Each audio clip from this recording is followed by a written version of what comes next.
नींद पूरी होने के बाद भी थकान क्यों? रात को 8 घंटे सोए, दिन भर काम किया, शाम को फ्री भी हो गए या फिर छुट्टी ले ली आपने, लेकिन फिर भी थकान रहती है। वो ताजगी नहीं है। इवन आपने डॉक्टर को भी दिखा लिया और सारे टेस्ट नॉर्मल आए, तो फिर हो क्या रहा है ये? आयुर्वेद ने इसका जवाब 5000 साल पहले ही दे दिया था। तो इस वीडियो को लाइक करके नीचे फॉलो पे क्लिक करके फॉलो कर लीजिए।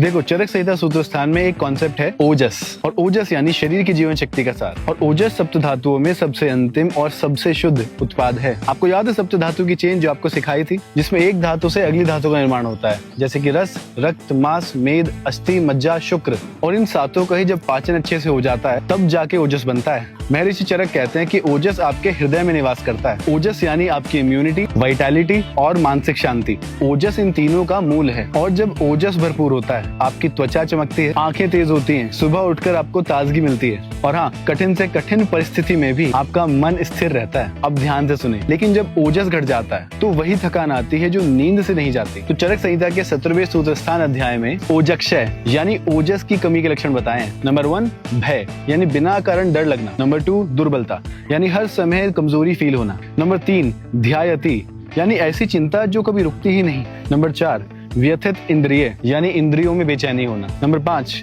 दुर्मन यानी उदासी, किसी भी बात की खुशी ही नहीं होना। और अगला रुक्ष यानी त्वचा और शरीर में रूखापन, ड्राइनेस आना। तो इसी को आयुर्वेद ने कहा है ओजक्ष यानी कि बर्नआउट। और आयुर्वेद ने इस अवस्था को 5000 साल पहले ही पहचान लिया था। तो अब जानते हैं साइंस इस बारे में क्या कहती है। तो बर्नआउट की रिसर्च में पाया गया कि जो लोग क्रॉनिकली स्ट्रेस्ड होते हैं, उनका HPA एक्सेस यानी शरीर का स्ट्रेस रिस्पॉन्स सिस्टम धीरे धीरे कमजोर पड़ जाता है। और वहीं पे कॉर्टिसोल यानी शरीर का जागने वाला हार्मोन सही समय पर बनता ही नहीं, और जिसका नतीजा सब टेस्ट नॉर्मल लेकिन शरीर थका हुआ। तो आयुर्वेद ने जिसे ओजक्षय बताया है, साइंस ने उसे HPA एक्सेस डिसरेगुलेशन कहा। और अब जानते हैं ओजस घटता ही क्यों है। तो महर्षि चरक ने कहा इसके कारण है अति व्यायाम, उपवास, अनिद्रा, चिंता, साथ ही में रूखा और कम खाना। यानी आज की लैंग्वेज में क्या हुआ? Overwork, poor sleep, processed food, chronic stress और सोशल मीडिया का मिसयूज यानी अति उपयोग। अब ध्यान से जान लीजिए 3 चीजें जो ओजस को तुरंत बढ़ाती है। नंबर 1 रोज 1 चम्मच देसी घी लेना शुरू कर दीजिए, क्योंकि ये सीधा ओजस को पोषण देता है, और इसीलिए चरक संहिता में घी को कहा गया है ओजस वर्धक। नंबर 2 अश्वगंधा, रात को गर्म दूध में आधा चम्मच अश्वगंधा लेना शुरू करें, क्योंकि ये आपके HPA एक्सेस को रेगुलेट करता है, साथ ही एड्रिनल रेजिलियंस को भी बढ़ाता है। नंबर 3